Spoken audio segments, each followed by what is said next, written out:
Okay, Wednesday, which means stats. So week 2, we come out of week 2 a lot like where we were in week 1. And things will settle down towards the end of this month, and we'll start to see how things are going to probably be right up till the end of the year. Matthews still leads the way. 7 games played, 10 goals, 6 assists, 4 power play goals. He's setting records right, left, and center. And I also I need to do a video on Matthews. I do. Specifically on Matthews and on a trend that I've seen over the last year now that I don't understand. So we'll get to that. So Matthews right now is the leading scorer. Riley is right there with him. 7 games played, 3 goals, 10 assists. Sebastian Aho, 7 games played, 4 goals, 8 assists. You'll notice 4 power play goals for Matthews, 1 power play goal for Aho. None for Riley yet. John Tavares, 7 games played, 6 goals, 5 assists, 11 points. 2 power play goals for him. Patrice Bergeron, 5 games, 5 goals, 6 assists, 11 points. 1 power play goal for him. Mitch Marner, 7 games played, 4 goals, 7 assists, 11 points. 1 power play goal for him. Power play goal all the way down here. Radulov, 6 games, 4 goals, 6 assists. Marchand, 5 games, 1 goal, 9 assists, which means he hasn't scored 5-on-5 yet. And that's because he's feeding his line mates and he's doing it well. Sagan, 6 games played, 3 goals, 7 assists for Dallas. Jonathan Toews, no power play goals for him.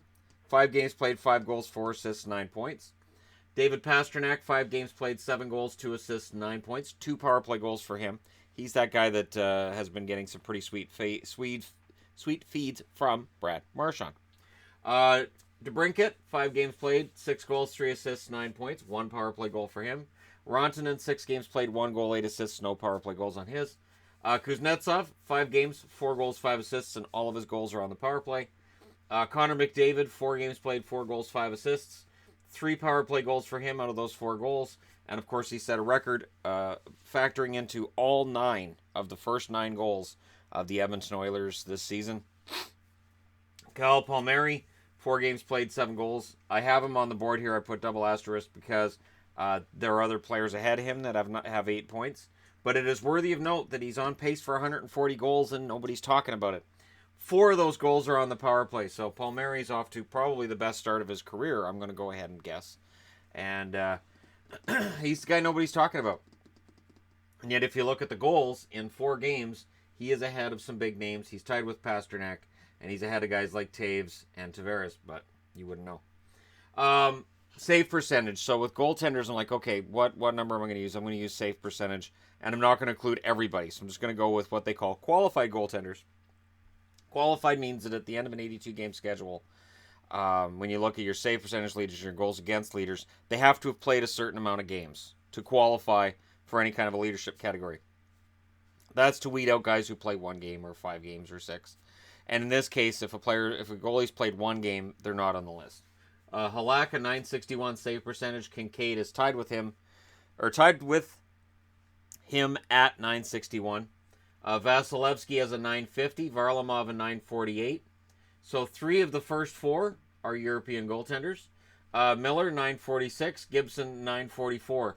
So when you talk about Gibson and how Gibson doesn't get the proper amount of respect in the NHL, part of the reason is his backup plays pretty well as well. So for people who don't watch the Anaheim Ducks play, they look at the stats and go, yeah, but his backup's just as good, and their defense is really good. And so it discounts what Gibson does, and it drops him down from where he should be in relation to the best starters in the league. Nilsson, 943 save percentage, and Rinne at a 943 as well. Nilsson has been a revelation for Vancouver in their recent 3-game winning streak. I don't know how long it lasts either, but it's kind of nice to see. Shots per game leaders are interesting because it tells you some teams are in a slump, but they're still getting chances. Carolina with 42 shots per game. Anybody who's watched the Hurricanes play this year knows they're shooting a ton. San Jose 38.5, Chicago 36.8, Montreal 36, and surprisingly Arizona at 35.6. Shots against per game. Allowing the fewest shots. Arizona, 24.2. So there you go. They're averaging 9 more shots per game than they're allowing, and they still can't score, and they can't win. Vegas, 25.1. And as I mentioned before, as long as they're not allowing a ton of shots, they will have their opportunities to win games. It's the same idea they had last year.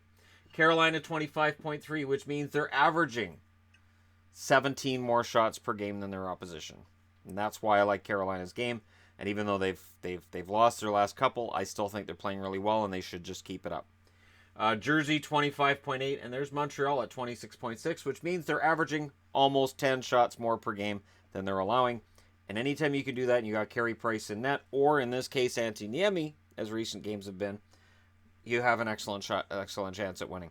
It's a very simple formula, and it works. Just score more goals than the opposition. Sounds really simple, but I think what we've been seeing early on this season is that coaches and players are trying to score more goals rather than the way it had been, which is try to allow less goals than the opposition. And that leads to a very defensive game. You'll notice that there's 3 Bruins on the board. There are 4 Maple Leafs. I would expect that to settle out. However, when you're looking at Toronto's hot start, other than Riley, I think Marner, Tavares, and Matthews all end up probably in the top 15 scorers at the end of the year. But again, it's really, really early. We're not going to see 15-plus players with more than 100 points, and we've got guys on pace for a lot more. Interestingly enough, of course, is when I did this last week, McDavid was sitting with 1 game played. Now he's got 4 and he's got 9 points. Which means that if he keeps scoring on this pace, and there's no reason he can't, he will end up right up there towards the top of the league. But that's where we're at for week 2. Just some interesting stats I thought I'd throw up there. Let me know which name surprises you on the list. Which name we're not seeing on the list that you think is going to be there as recently or as soon as next week, or maybe in 2 weeks, 3 weeks. Who's the guy that isn't on the board that should be, and which one is on the board that's going to take a nosedive from here? I think it's a pretty decent list, though. And this is why when people say, well, you know, it's early. It's early. These are all pretty big names in the game. They really are. Palmieri's off to an amazing start. That's unusual. And I would argue that Riley is the defenseman. He's going to fall back somewhat over the next month or so. But everybody else, pretty solid offensive talents. Are some of them overachieving? Yeah, but they're all respectable offensive talents. And Sebastian Aho is starting to take his place as one of the better players in the game. So let me know your thoughts as always. Don't forget to hit like and subscribe. If you're browsing your way through, just tap it upon this video. And this has been the quick recap of where we're at statistically after week 2 in the NHL.